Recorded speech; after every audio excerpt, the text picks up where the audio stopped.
Hello and welcome to Grief Seeds, a podcast where you'll find insights, reframings, metaphors, and visualizations, all known as grief seeds, to help you cultivate growth and healing in your life after loss. My name is Shelby Forsythia. I'm an intuitive grief guide and author, and on this show, I'll share insights from my interactions with clients, wise words from fellow grievers, and personal stories from my own life, with the hope that they transform your grief as they have transformed mine. Because even when it doesn't feel like it, we are planting the seeds of growth in the midst of great pain and heartache. Your grief is welcome here. Hello there, grief growers, and thanks so much for joining me for another episode of Grief Seeds. I am so honored to have you listening today. I am sharing one of my absolute favorite mindfulness tools for life after loss, and it's called Redirect the Voice of What If. I started using this with clients a few years ago and then applied it to an online course I lead called Life After Loss Academy, and the reception has just taken off. Every time I introduce this visualization, people are like, "Thank you so much for phrasing it this way, for framing it this way," because it turns out to be remarkably helpful in life after loss. It's something that can help us change the way we perceive ourselves, the way we perceive our anxieties, and also the way we perceive our futures. And to have all of that jam-packed into one tool is pretty remarkable when we're grieving. So here we go. Let's dive into Redirect the Voice of What If.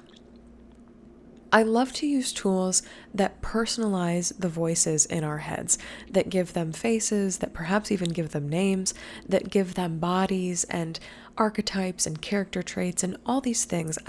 If you've ever worked with a therapist professionally or perhaps even a coach to work on something mindfulness related in your brain, you may have heard of this tool of personalization. So having a character of anger that lives inside your head, or having a character of disappointment or numbness or nostalgia or sadness or fear or disgust, turning all of these into a committee of people that lives inside your brain, as opposed to abstract emotions that you feel and move through every now and again. When you can address your emotions or emotional experiences as people or as characters, even sometimes people put animals on them as well, or magical creatures like fairies or griffins or things like that, when you can make them into living things that you can talk to, all of a sudden the power differential shifts from I am at the mercy of this emotion to I can communicate with it. I can have a conversation with it. I can ask things of it. I can hear what it has to say and respond in kind. And that's a very incredible thing to do when you're grieving, because so much of the grief experience is about feeling powerless or helpless or hopeless in the face of our own emotions. One of the biggest emotions that so many grieving people struggle with is anxiety, and I like to refer to this as the voice of what if. So anxiety is always afraid. In my brain, I have personalized anxiety, the voice of what if, as this 20-something younger male intern meteorologist. Piles of papers, these little shuffle cups of coffee everywhere, all over the place, very scattered, very disorganized, very panicky almost all the time. And his job as this intern meteorologist is predict the worst kind of weather. There's a tornado on its way. What if there's a hurricane? What if everything's going to be lost in an earthquake? What if that plane flying overhead wasn't just a plane, but it was going to drop some incredible bomb of trauma on top of us again?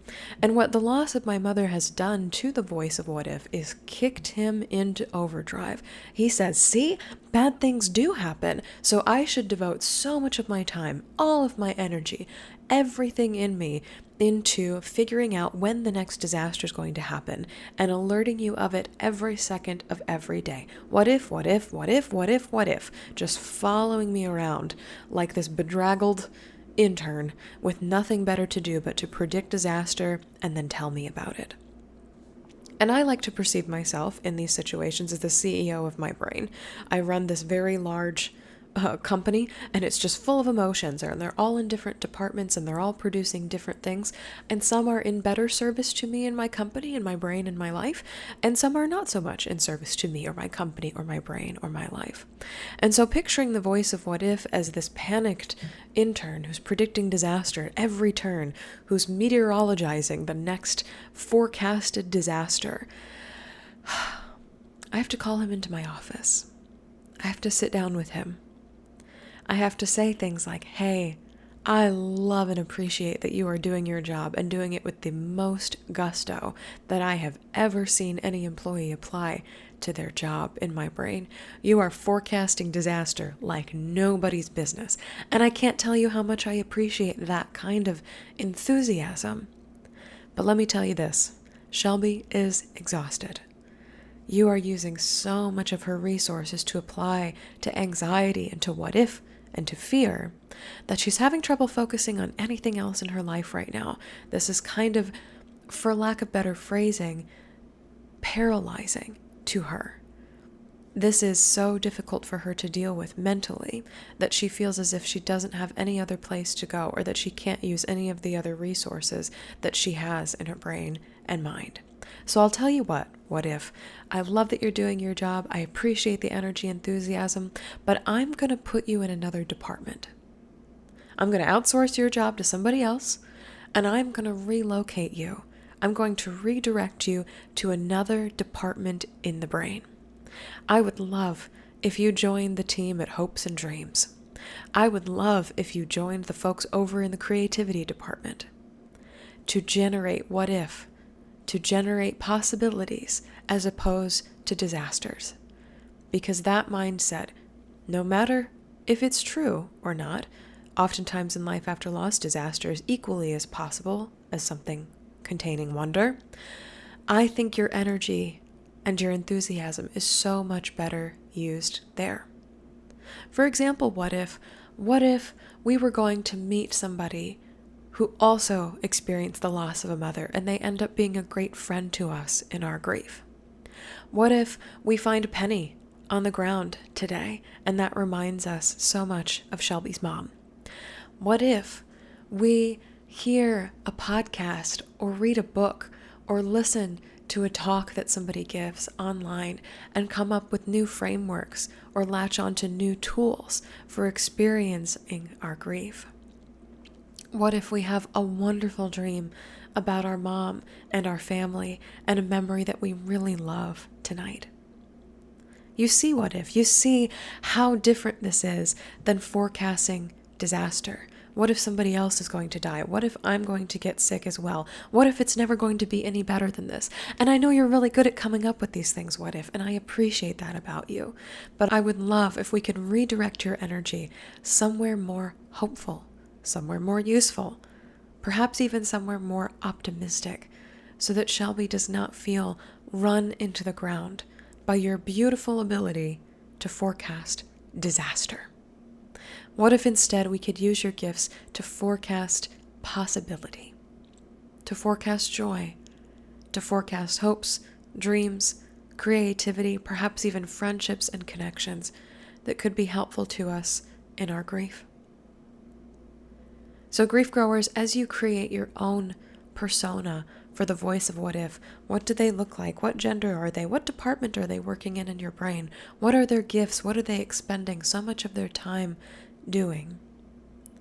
Where can you relocate them or redirect them in your brain?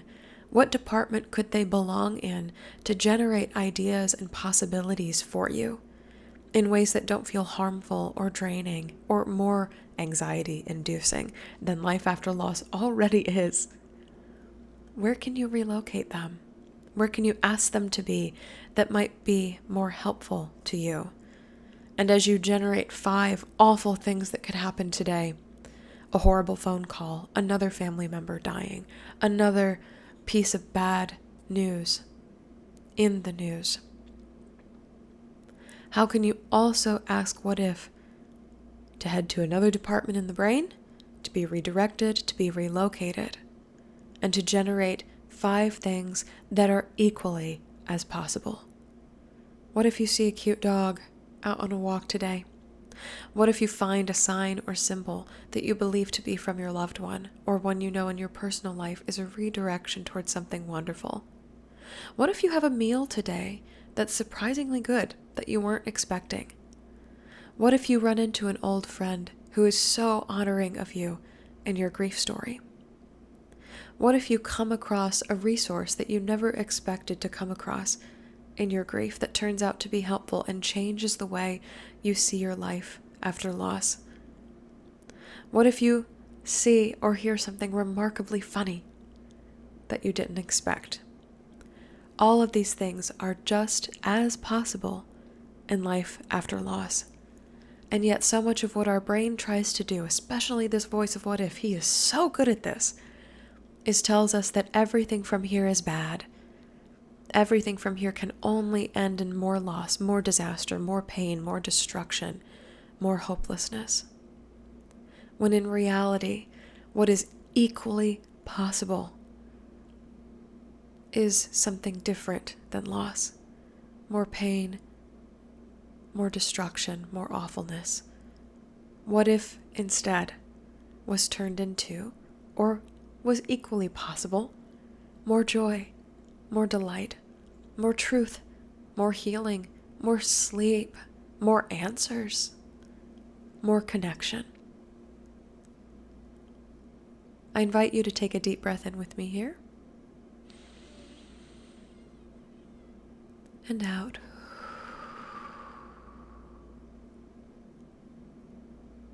May you, dear grief growers, generate a voice of what if in your head, a persona to represent the anxiety that follows you in life after loss.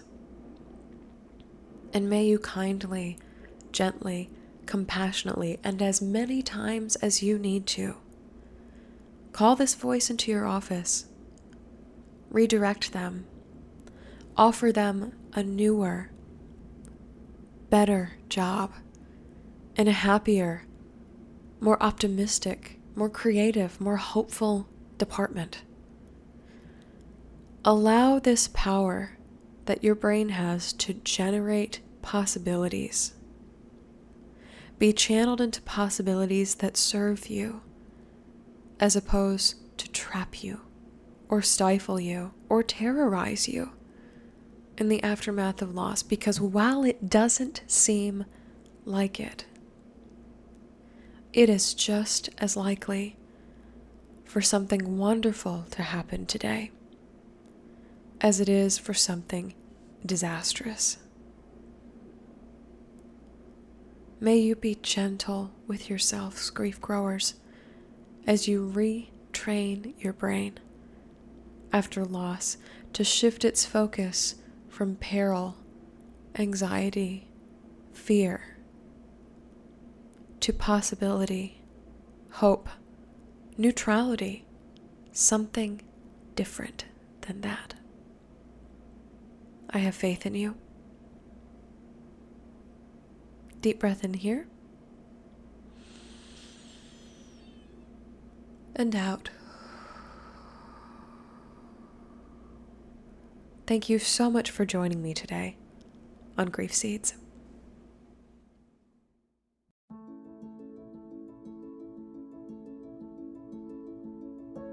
So that's all for this episode of Grief Seeds. Thank you so much for listening today.